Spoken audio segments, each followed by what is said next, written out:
नमस्कार दोस्तों, आज यूपी की टॉप 50 बड़ी खबरें लेकर हाजिर हैं। अपने जिले की खबर सबसे पहले पाने के लिए कमेंट में अपना जिला जरूर बताएं।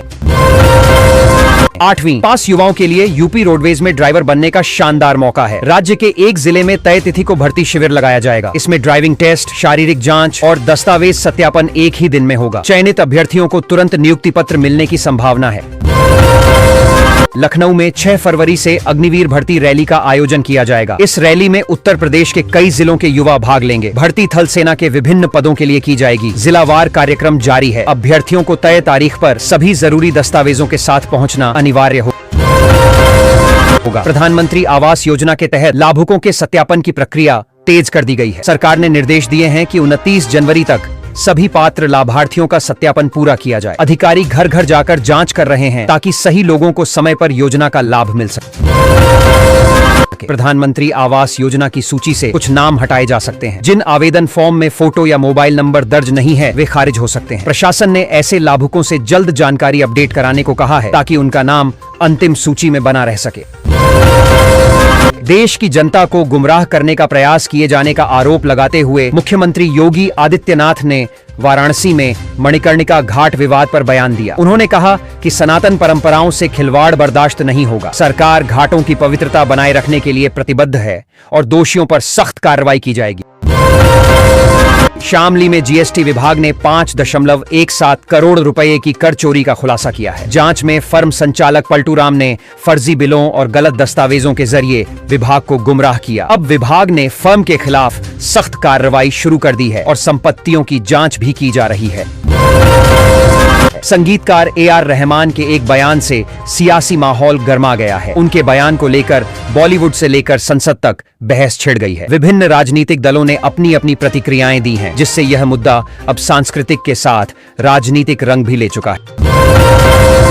अयोध्या में श्रद्धालुओं की भारी भीड़ उमड़ी। करीब 5 लाख लोगों ने सरयू नदी में आस्था की डुबकी लगाई। इसके बाद लाखों श्रद्धालु राम मंदिर पहुंचे, जहां लंबी कतारें देखने को मिली। प्रशासन ने भीड़ नियंत्रण और सुरक्षा के लिए व्यापक इंतजाम किए थे। प्रयागराज माघ मेले में सतुआ बाबा का क्रेज लगातार बढ़ता जा रहा है। डिफेंडर और पोर्श कार खरीदने के बाद अब बाबा ने 1.5 करोड़ रुपए की लग्जरी मर्सिडीज खरीदी है। उनकी इस शान और शौकत को लेकर मेले में चर्चाओं का बाजार गर्म है। संगम तट पर स्वामी अविमुक्तेश्वरानंद को रोके जाने से हंगामा खड़ा हो गया। इसी बीच एक विमान में बम होने की सूचना से यात्रियों में अफरा तफरी मच गई। सुरक्षा एजेंसियां तुरंत हरकत में आईं और जांच के बाद स्थिति को नियंत्रण में लिया गया। लखनऊ में कल से देश भर की विधानसभाओं के अध्यक्षों का सम्मेलन शुरू होगा। इस महत्वपूर्ण आयोजन में लोकसभा अध्यक्ष ओम बिरला मुख्य अतिथि के रूप में शामिल होंगे। सम्मेलन में संसदीय कार्यप्रणाली, लोकतंत्र और विधायी सुधारों पर गहन मंथन किया जाएगा। मौनी अमावस्या के अवसर पर संगम में आस्था का सैलाब उमड़ा। दोपहर 12 बजे तक 3 करोड़ 15 लाख श्रद्धालुओं ने स्नान किया। श्रद्धालुओं पर हेलीकॉप्टर से फूलों की बारिश की गई। प्रशासन ने इसे ऐतिहासिक और सफल आयोजन बताया है।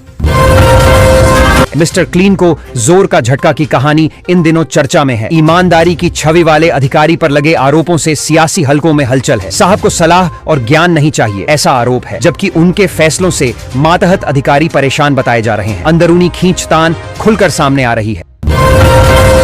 करोड़ों रुपए के गबन मामले में सीबीआई ने बड़ी कार्रवाई की है। जांच एजेंसी ने दिल्ली, गाजियाबाद और कानपुर में एक साथ छापेमारी कर अहम दस्तावेज जुटाए हैं। अधिकारियों के मुताबिक वित्तीय अनियमितताओं के पुख्ता सबूत मिले हैं। मामले में कई लोगों से पूछताछ की जा सकती है। युवाओं को संबोधित करते हुए रतेश्वर महाराज ने कहा कि शिक्षार्थी के साथ साथ विद्यार्थी भी बनना जरूरी है। उन्होंने बताया कि केवल डिग्री नहीं बल्कि संस्कार और व्यवहारिक ज्ञान जीवन को दिशा देता है। सीखने की ललक ही व्यक्ति को आगे बढ़ाती है और समाज में उसकी पहचान बनाती है। मिस्टर क्लीन को जोर का झटका की कहानी फिर चर्चा में है। साहब पर आरोप है कि वे किसी की बात सुनने को तैयार नहीं रहते। ज्ञान और सुझावों की अनदेखी से विभाग में असंतोष बढ़ रहा है। मातहत अधिकारी फैसलों से परेशान हैं और व्यवस्था पर सवाल खड़े हो रहे हैं। कांग्रेस के प्रदेश अध्यक्ष ने बनारस को लेकर विवादित बयान दिया है। उन्होंने कहा कि गुजराती बनारस को ठगने आए हैं और न वे राम के हैं न शिव के। इस बयान के बाद सियासत गर्मा गई है। भाजपा ने इसे अपमानजनक बताते हुए कड़ा विरोध दर्ज कराया है। रतेश्वर महाराज ने एक बार फिर युवाओं को संदेश देते हुए कहा कि शिक्षार्थी के साथ विद्यार्थी बनना भी जरूरी है। उन्होंने कहा कि जीवन में निरंतर सीखते रहना चाहिए। अनुभव, अनुशासन और आत्मचिंतन से ही युवा सही दिशा में आगे बढ़ सकते हैं और सफल बनते हैं।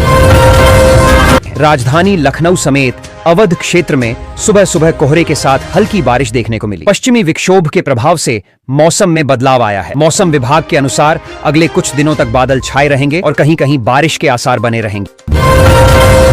यूपीएलटी ग्रेड शिक्षक भर्ती परीक्षा में अभ्यर्थियों को अर्थशास्त्र और सामान्य ज्ञान के सवालों ने उलझा दिया। उम्मीदवारों का कहना है कि कई प्रश्न सिलेबस से बाहर थे और उनका स्तर अपेक्षा से अधिक कठिन रहा। इससे चयन प्रक्रिया की निष्पक्षता पर सवाल उठने लगे हैं।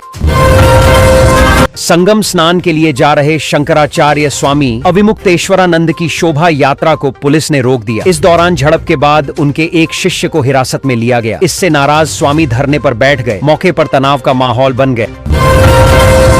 एक युवक ने ससुराल की चौखट पर आत्महत्या कर ली, जिससे इलाके में सनसनी फैल गई। घटना के बाद यूपी पुलिस ने त्वरित कार्रवाई करते हुए आरोपी बदमाश का हाफ एनकाउंटर कर उसे गिरफ्तार कर लिया। पुलिस मामले की गहन जांच में जुटी है। करोड़ों रुपए के नोटों के बंडल के साथ एक भाजपा नेता का वीडियो सोशल मीडिया पर वायरल हो गया है। वीडियो सामने आने के बाद राजनीतिक हलचल तेज हो गई है। विपक्ष ने सवाल उठाए हैं, वहीं पार्टी की ओर से सफाई देने की तैयारी की जा रही है।